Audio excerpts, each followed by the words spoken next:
तो welcome students. तो आज हम पढ़ेंगे फ्रांसीसी क्रांति। तो ये क्रांति पढ़ने से पहले हम जान लेते हैं ये हुई क्यों, इसकी शुरुआत क्यों हुई, किस वजह से हुई, क्या वजह थी।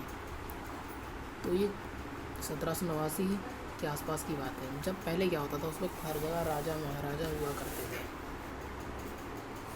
ठीक है, सब जगह क्या होते थे, राजा महाराजा वगैरह होते थे। राजा की अपनी मर्जी चलती थी और राजा के जो कुलीन वर्ग के जो लोग थे, उसी के ख़ानदान वगैरह के लोग, उनकी अपनी मर्जी चलती थी। जैसे यहाँ पर दिखा रखा है ये, यानी सबसे ऊपर क्या थे, पादरी लोग थे।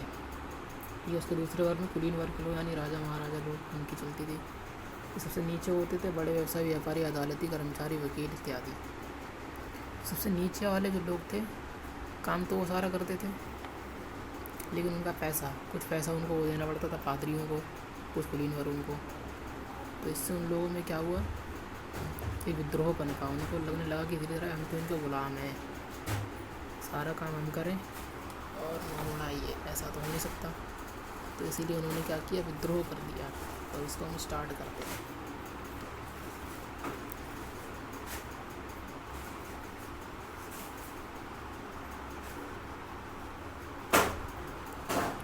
ठीक है, उम्मीद करता हूँ बात समझ में आ रही है।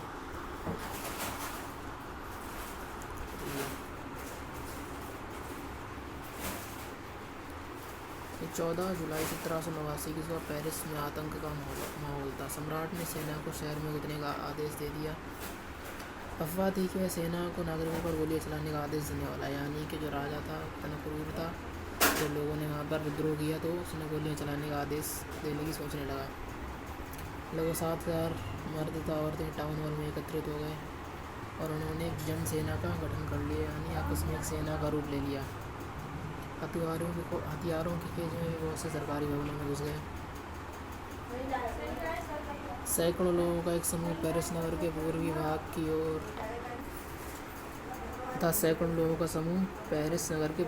की ओर चल पड़ा और बास्तील के किले की जेल को तोड़ा और वहाँ भारी मात्रा में गोला बारूद मिलने की संभावना थी। हथियारों पर कब्जे की सशस्त्र लड़ाई में बास्तील का कमांडर मारा गया। कई कैदी वगैरह सब छुड़ा लिए गए, जिनकी संख्या केवल 7 थी, यानी 7 ही कैदी थे। सम्राट की निरंकुश शक्तियों का प्रतीक होने के कारण बास्तील का किला लोगों की घृणा का केंद्र था। निरंकुश, इस पर किसी का कोई अंकुश ना हो, किसी का कोई सवाल ना बनता, कोई इससे सवाल ना कर सके, यानी कि एक तरीके से तानाशाह। तो लोगों को बहुत नफरत थी, इसलिए उन्होंने तोड़ दिया। देखिए, एक बार जब आपको चैप्टर ये समझ में आ जाता है तो आप एग्ज़ाम में इसके बारे में कुछ भी लिख सकते हैं, अगर एक बार समझ लिया, वरना तो कैसे ही पढ़ते रहो, नहीं लिख सकते। तो चित्र के माध्यम से समझ सकते हैं। यहाँ पे आर्टिस्ट ने सब कुछ बास्तील के किले का ध्वंस दिखाया हुआ है, कैसे क्या हुआ। यानी किला है, लोग उसकी तरफ दौड़े हुए जा रहे हैं, पूरा विध्वंस, एकदम काफ़ी बड़ा भयानक विद्रोह है ये। ठीक है, बात समझ में आ रही है। देखिए, 18वीं शताब्दी के उत्तरार्ध में फ्रांसीसी समाज, यानी 18वीं सदी के एंड में फ्रांस का समाज किस तरीके का था। यानी सन 1774 में पूर्व राजवंश का लुई 16वां फ्रांस की राजगद्दी पर आसीन हुआ और उस वक्त वह कितना था, 20 साल का था।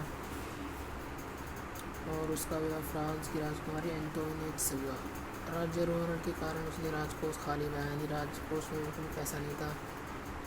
काफ़ी लंबे फ्रांस के उस वक्त युद्ध चलते रहते थे, इसकी वजह से पूरा राजकोष खाली हो चुका था, पैसे वगैरह खत्म हो चुके थे। वर्साय के विशाल महल और राज दरबार की शान शौकत बनाए रखने के लिए फिजूल खर्ची का बोझ अलग से था।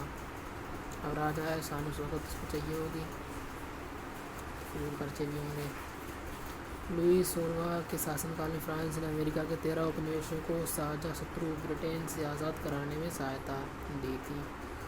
इस युद्ध के चलते फ्रांस पर 10 अरब लिवरे से भी अधिक का कर्जा और जुड़ गया, और जबकि उस पर पहले ही 2 अरब लिवरे का बोझ चढ़ा हुआ था। सरकार से कर्जदाता 10% ब्याज की मांग करने लगे। यानी फ्रांस ने अमेरिका के 13 उपनिवेशों को जब छुड़ाया तो उस पर 10 अरब का कर्ज लग गया, जबकि 2 अरब पहले से ही था। ठीक है, तो ये देखिए, ये डायग्राम यहाँ पर दिया हुआ है। सबसे ऊपर थे पादरी लोग प्रथम स्टेट में, यानी कि उनको सबसे ज़्यादा अधिकार वगैरह प्राप्त थे, उनकी बात कोई टाल नहीं सकता। उसके बाद द्वितीय स्टेट में कुलीन वर्ग, यानी जो राजघराने के लोग, कुलीन जिन्हें कहते हैं। तीसरे स्टेट में ये सब आते थे बड़े व्यवसायी, अदालती कर्मचारी, वकील, किसान और कारीगर, छोटे किसान, भूमिहीन, यानी जो काम करने वाले ये सब लोग थे।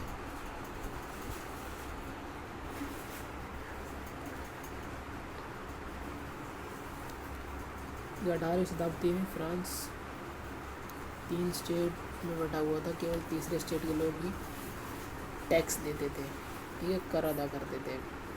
वही मैंने बताया, जैसे कि करने वाले सिर्फ ये थे और जो करते थे ये खाते थे, पादरी और कुलीन वर्ग के लोग। वर्गों में विभाजित फ्रांसीसी समाज मध्यकालीन सामंती व्यवस्था का अंग था। प्राचीन राजतंत्र पद का प्रयोग सामान्यतः सन 1789 से पहले के फ्रांसीसी समाज और संस्थाओं के लिए होता है। ये चित्र 2 है, जो कि यही है, इस तरीके से बटा हुआ था। पूरी आबादी लगभग 90% किसान थे, लेकिन ज़मीन के मालिक किसानों की संख्या बहुत कम थी। लगभग 60% ज़मीन पर कुलीनों, चर्च और तीसरे स्टेट्स के अमीरों का अधिकार था, यानी खेती जिस पर किसान करते थे उस पर अधिकार अमीरों का था, ठीक है। प्रथम 2 स्टेट्स कुलीन वर्ग और एवं पादरी वर्ग के लोगों को कुछ विशेष अधिकार जन्मना प्राप्त थे। यानी पहले जो स्टेट्स में, यानी कुलीन वर्ग और पादरी वर्ग जो लोग पैदा होंगे उन्हें जन्म से ही कुछ ना कुछ अधिकार मिले हुए रहेंगे। और उनमें से पहला क्या था, उनको टैक्स नहीं देना पड़ता था। कुछ लोग टैक्स दे रहे हैं, कुछ नहीं दे रहे हैं, तो इससे सब बुरा तो लगेगा ही, तो इसलिए उनको टैक्स नहीं देना पड़ता था। इस वजह से और उन्हें विद्रोह था लोगों में। कुलीन वर्ग को कुछ अन्य सामंती विशेष अधिकार भी आते थे। वे किसानों से सामंती कर वसूलता था, वो अलग से उनको किसानों से और टैक्स लेते थे कि किसान अपने स्वामी की सेवा, स्वामी के घर में, खेतों में काम करना, सैन्य सेवाएं देना एवं सड़कों के निर्माण में हर चीज़ करने के लिए बाध्य थे। यानी जहाँ भी काम पर बुलाया जाए उन्हें जाना पड़ता था।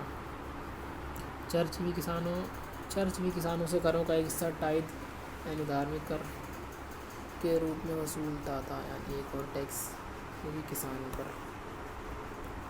ऊपर से तीसरे से तमाम लोगों को सरकार को तो कर चुकाना ही होता था।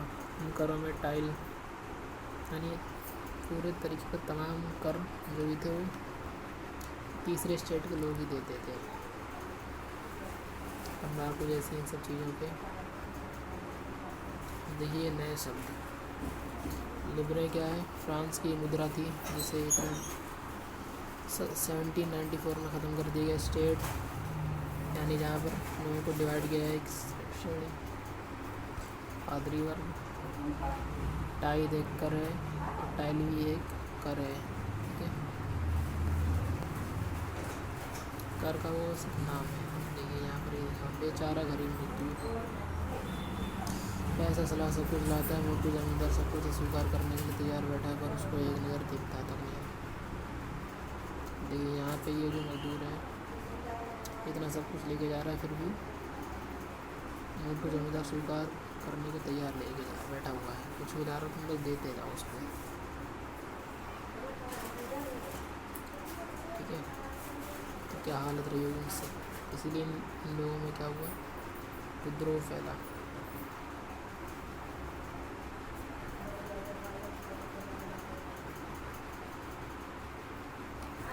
चलिए बाकी का अगले वीडियो में। अगर आपको वीडियो अच्छा लगा हो तो चैनल को सब्सक्राइब कीजिए, वीडियो लाइक कीजिए और अपने दोस्तों के साथ शेयर कर दीजिए।